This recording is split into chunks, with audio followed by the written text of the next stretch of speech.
Friends, భారతదేశంలో జరుగుతున్న విద్యార్థుల నిరసనల విషయంలో బ్రిటన్ నుంచి జోక్యం చేసుకునే ప్రయత్నాలు జరుగుతున్నాయా?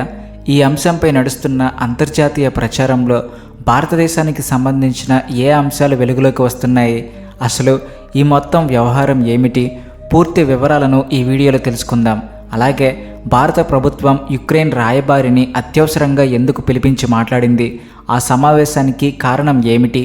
దాని వెనుక ఉన్న పరిణామాలను కూడా వివరంగా చర్చిద్దాం.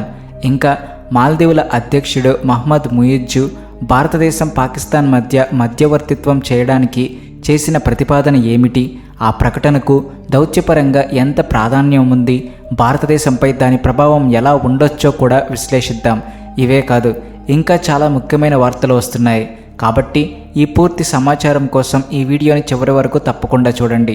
ఫ్రెండ్స్, ముందుగా ప్రపంచానికి పెద్ద దిక్కులా భావించే యాక్టివిస్ట్ గ్రేటా థన్బర్గ్ గురించి మాట్లాడుకుందాం.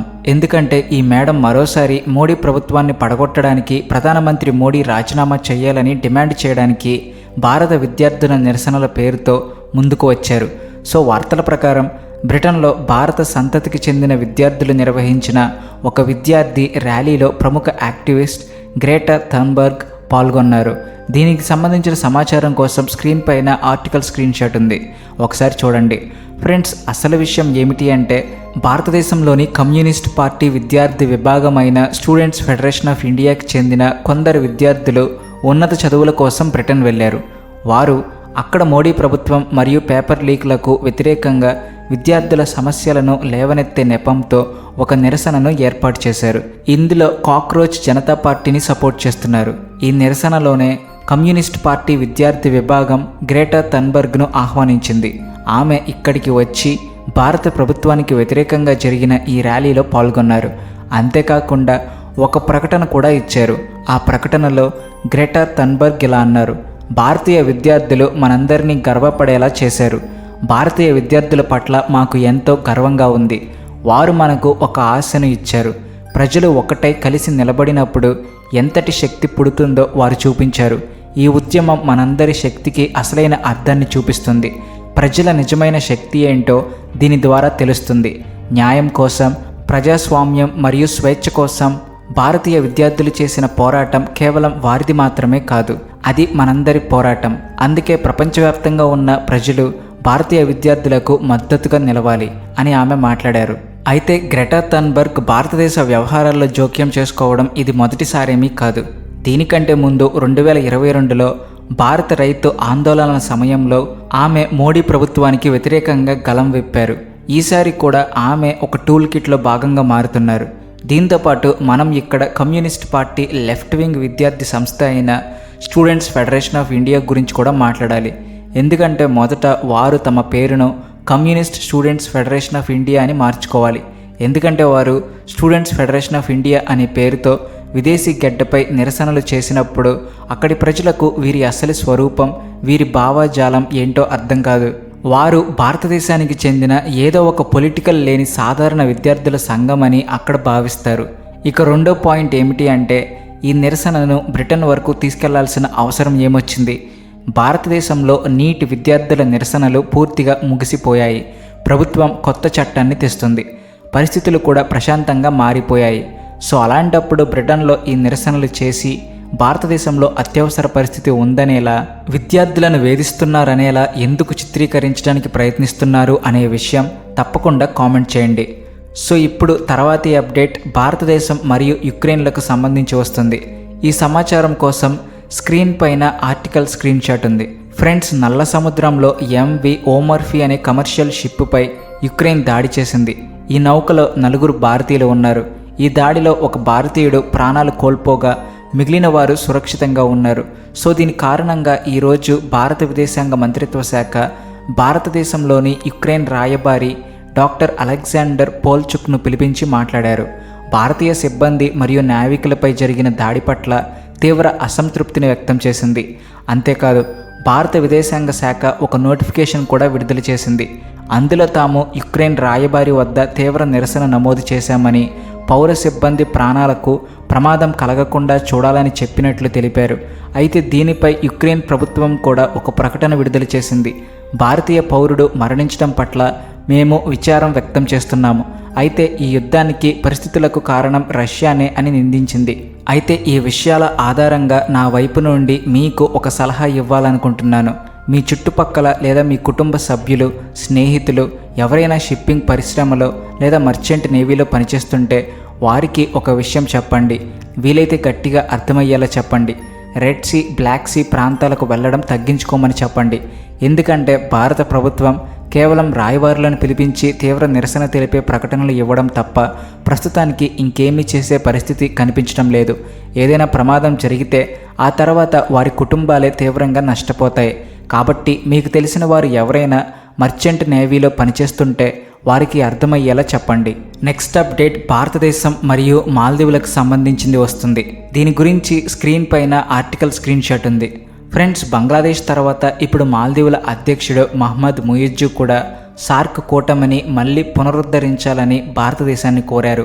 సార్క్ కూటమి దక్షిణ ఆసియాకు చాలా ముఖ్యమైన ప్రాంతీయ సంస్థ అని మహమ్మద్ ముయిజ్జు అన్నారు.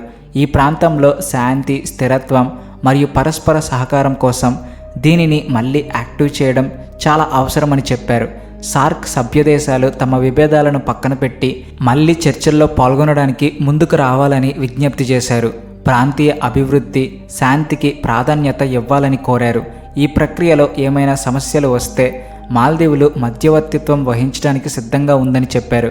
ఇక్కడ మాల్దీవుల అధ్యక్షుడు మహమ్మద్ ముయిజ్జు భారతదేశం మరియు పాకిస్తాన్ మధ్య ఉన్న సమస్యలను పరిష్కరించడానికి మధ్యవర్తిగా ఉంటానని ఆఫర్ ఇచ్చారు. అయితే ఇదంతా నిన్న మాల్దీవుల స్వాతంత్ర దినోత్సవం సందర్భంగా చేసిన ప్రసంగంలో ఆయన ఈ వ్యాఖ్యలు చేశారు.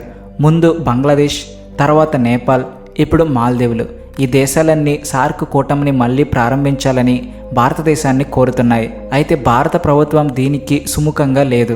ఎందుకంటే ఒకప్పుడు ఎంతగానో వార్తల్లో ఉన్న సార్క్ కూటమి 2016 తర్వాత ఎందుకు ఆగిపోయిందో చాలామంది దీనికి కారణం మర్చిపోయి ఉండొచ్చు.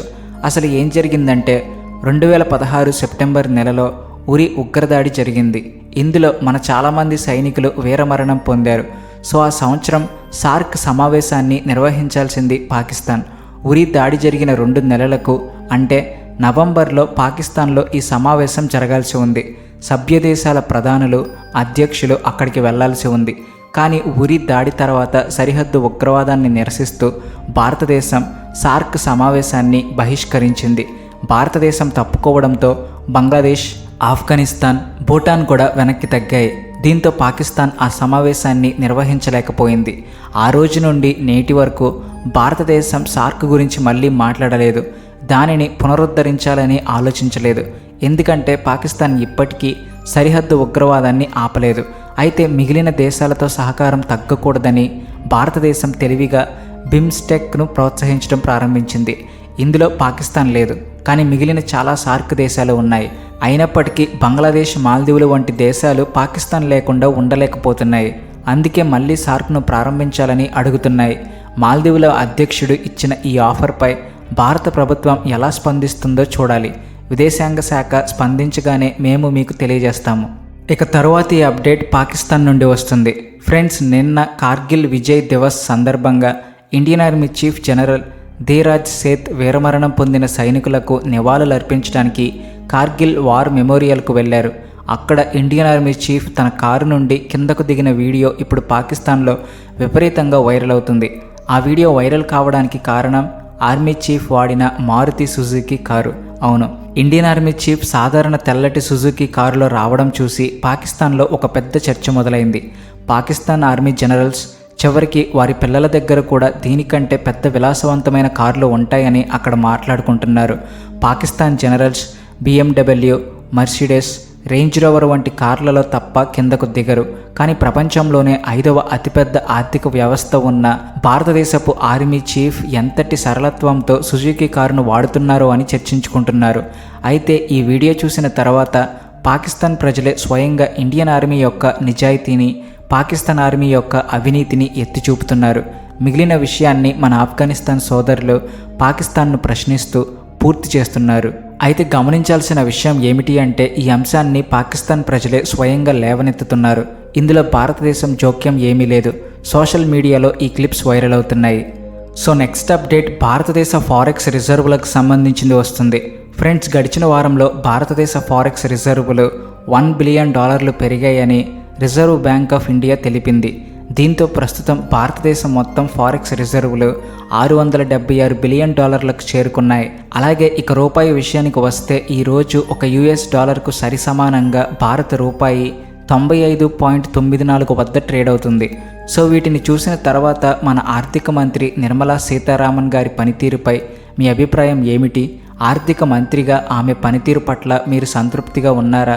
అవునా లేదా ఆమెను కూడా ధర్మేంద్ర ప్రధాన్ లాగా మార్చాలా అనేది తప్పకుండా కామెంట్ చేయండి. మళ్ళీ మరిన్ని ఇంట్రెస్టింగ్ న్యూస్తో మళ్ళీ కలుద్దాం. అప్పటి వరకు జై Hind. Please like and share and also thanks for watching.